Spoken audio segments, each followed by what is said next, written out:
Mootummaan jijjiiramaa dachee magariituu hundaaf mijattuu taate dhaloota dhaalchisuu fi tarsiimoo fi maammata ashaaraa magariisaa hojiirra oolchuun bu'aan jijjiirama qilleensaa Itoophiyaa addunyaatti beeksisee argamuu danda'eera. Qabeenya uumamaa kunuunsuun dirqama lammummaati. Qabeenya uumamaa hidda dhiigaa hojii qonnaati. Hidda dhiigaa hojii qonnaati. Hojiin kun hojii hundaaf hojii hangafaa fi ijoodha. Kanaaf hojiin hidda dhiigaa hojii qonnaa kan ta'e hojiin qabeenya uumamaa eegamuu, kunuunfamuu, tiksuu, irraa fayyadamuu fi dhaloota itti aanuuf dabarsuun dhimma filannoo osoo hin ta'in dhimma dirqamaati. Akka naannoo Oromiyaattis gaaga'ama jijjiirama qilleensaatiin dhufan qolachuu fi waggoottan 6 darbanitti hawaasaan hojiin fakkeenyummaa gaarii qabu hojjetameera. Kanaaf hawaasni keenya gaaga'ama dhiibbaa jijjiirama qilleensaa sadarkaa idil addunyaattis darbee sadarkaa naannoo keenyaattis rakkoo ta'aa jiru kana bu'uurarraa hiikuudhaaf hojiiwwan fakkeenyummaa gaarii qaban waggoottan 6 darban keessatti hojjechaa turreerra. Rakkoowwan kana qixa barbaadameen hiikuudhaa fi jiruuf jireenya hawaasa keenyaa keessattuu qonnaan bulaa horsiisee bulaa keenyaa fooyyessuudhaaf hojiiwwan gurguddaa hojjechaa turre keessatti bu'uurarraa rakkoowwan keenya maalii kan jedhu inisheetiifoota 28 marsaa duraa bocamaniin hojiiwwan qixa barbaadameen uumama bakka itti deebisuu, uumamarraa hawaasni keenya akka fayyadamu gochuudhaan wal qabatee hojiiwwan gurguddaa adda baasni keessaa inisheetiifoota 28 jiran keessaa tokko hojii qabeenya uumamaati. Hojiin hojjetames jijjiirama fiduurraa egeree hawaasa naannichaa bu'uura tolchuu fi waggoottan 6 darban keessatti daagaa hojjetamerraa biqilaan gosa garaagaraa biiliyoona 27.8 siqu dhaabbatee kunuunfamuun dhibbantaan 84.5 lateera. Kanaaf hojiiwwan qabeenya uumamaa hojjetamaa turaniin hojiiwwan hojjetaman kun egeree dhaloota itti aanu qofa osoo hin ta'in egeree hawaasa naannoo keenyaa bifa murteessuu danda'aniin jijjiirama guddaa sadarkaa fiduurra hojiiwwan gahantu jira.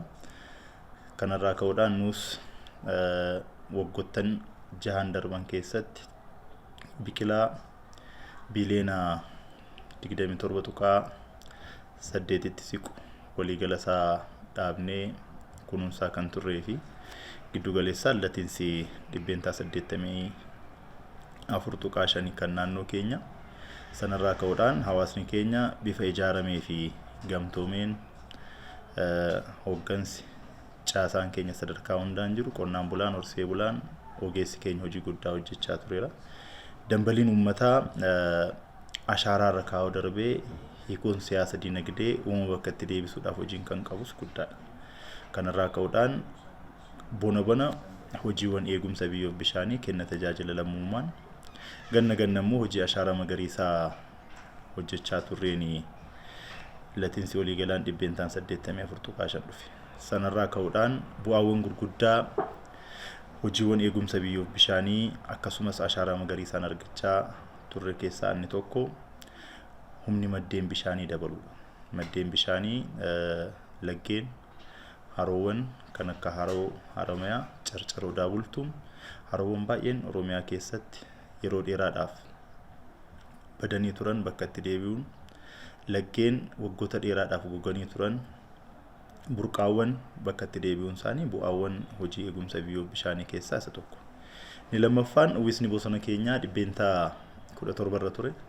Karaa dhibbeentaa 29.3tti guddachuunsaa bu'aa hojii eegumsa biyyoo bishaaniif ashaaraa magariisaa irraa hawaasni keenya kallattiin argachaa jirudha. Keessattuu uwwisni bosonaa kun dabaluunsaa yeroo muraasa keessatti gaarreen Baalee fi Yaayyoo Ikoorijiniin gurgurtaa kaarboonii keessatti galuunsaan immoo carraa hawaasni keenya irraa argamedha.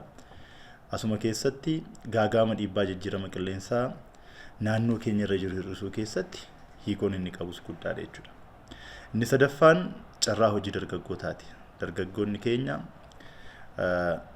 gaarreen tuttuqaaraa dhorkamanii bona hojii eegumsa biyyoo bishaaniin ganna hojii ashaaraa magariisaatiin keenyeen ijoolleen keenya carraa hojii argatanii sulula irratti waldaadhaan gurmaanii waldaa misooma sululaatiin bifa seera qabeessa ta'een ijaaramanii misoomsaa jiru. Kan isaan misoomsaa jiran tokko gaagura, inisheetiiviin gaagura hojii qonnaa keessaa tokko, lammaffaa loon furdisuu horii aannaniiti. Kanaaf dargaggeessi keenya carraa hojii sululoota bona misoomaa turan irraa argachaa jiru kun faayidaa guddaadha jechuudha. Afraffaan oomishni gama hundaan akka biirootti qabnu oomishnis oomishtummaanis dabaluu isaati. Gama qonnaan damee qonnaa keessatti midhaan gosa adda addaa giddugaleessaan waggaa 6 dura kuntaala 29.3 irra kan ture kara kuntaala 34 tti dhufuun oomishni bunaa kan beelada keessaa kan horiis kan dammaas yoo fudhanne hojiiwwan qabeenya uumamaa eegamuu fi kunuunsamuu isaaniitiin argamedha jechuudha. Inni shanaffaan godaansi baadiyyaa kara magaalaatti jiru irrateera. Godaansi baadiyyaa kara magaalaatti jiru kan irrateef hawaasni keenya yerootii kara yerootti fakkeenyuma gaarreen Harargee yoo fudhattan hawaasni keenya waggaa dheeraadhaaf bakkaa buqqa'ee godaanee guutuu Oromiyaa irratti qubachaa ture kun yeroo ammaa keessa uumama bakka itti deebisee uumama afaan olii galee carraa guddaa argateen godaansi baadiyyaa kara magaalaatti irrateera. Sana jechuun hawaasni keenya uumama eegee kunuunsee itti fayyadamee naannoodhuma sana turuu calqabuunsaa carraa guddaadha waan ta'eef jechuudha. Qabeenya uumamaa eegnee kunuunsinee dhalootaaf dabarsuun dirqama lammii hundaati. Hojiin qabeenya uumamaa yerootti aanu keessatti dhimma filannoo odoon ta'in dhimma dirqamaati jechuudha. Dhaloonni har'a jiru kun uumama eeguuf dirqama dachaa qaba. Irraa fayyadamuuf mirga dachaa qaba. Dhaloota ta'anii dhufuuf dabarsuufis dirqama qaba jechuudha. Qindoomina jabaan bona hojii misooma sululaa ganna immoo hojii ashaaraa magariisaa hojjetameen bu'aawwan hedduun argamaniiru. Sanarraa kaanee bara 2017 keessa hojiiwwan fakkeenyummaa gaarii qaban sulula 6,495 lafa hektaaraa miliyoona 3.3 irratti gaarreen Oromiyaa Harargee qofa irratti daanga'aa turan qeellam irraa kaasee haga Jimmaatti walakkeessa kana dabalatee calqabbiiwwan jiran baay'ee kan jajjabeeffamuu qabanii fi yerootti aanu keessattis egeree hawaasa keenya hojiiwwan murteessuu danda'an hojjenneerra. Hojii kana cinaa hojiin lammaffaan hojjechaa jiru hojii ashaaraa magariisaati. Ashaaraa magariisaatiin naannoon keenya bara 2017 keessatti biqilaa biiliyoona 5.5 qopheessuudhaaf karoorsine. Sana keessaa dhibbeentaan 10 muduraawwan gosa adda addaati. Biqilaa biiliyoona 5.3 ta'uu akka naannoo keenyaatti qopheessine haala qabatamaa qilleensa godinaalee keenya keessa jiruun biqilaan biiliyoona 5 dhaabuudhaaf karoorfame biqilaan biiliyoona 4.87 ta'uu akka naannootti bara 2017 keessa dhaabbateera. Kan bara kana dhaabbatee hirmaannaa hawaasa miliyoona 7 oliin biqilaan biiliyoona 2.5 kunuunfameera. Hojiin as keessatti ciminaan amma hojjechaa jirru baatiin fulbaanaaf onkololeessaa kun immoo baatii kunuunsaati.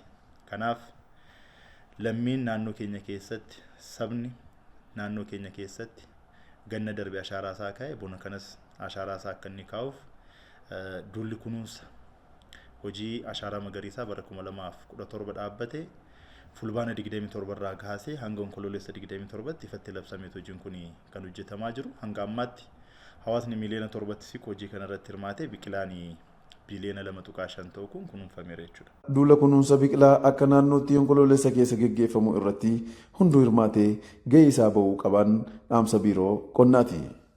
Yeroo hafe keessattis torban sadan itti aanan keessatti guutuu Oromiyaa irratti kunuunsi biqilaa ganna dhaabbatee yookaan ashaaraan magariisaa ganna taasifame kun itti fufisaan kan gaggeeffamu ta'a. Sana irratti dhaamsa akka biiroottis qabnu akka naannoottis qabnu biqilaa dhaabuun galma waan hin taaneef biqilaan dhaabbate kun sirnaan kunuunfamee tajaajila waloo fi dhuunfaaf ooluu qabu irratti akka ooluuf biqilaan kun imaanaa guddaadhaan kunuunfamee tajaajila itti aanuuf akka inni ooluuf hawaasni keenya bahee ashaaraa isaa akka kaa'uuf akka biirootti dhaamsa guddaa qaba.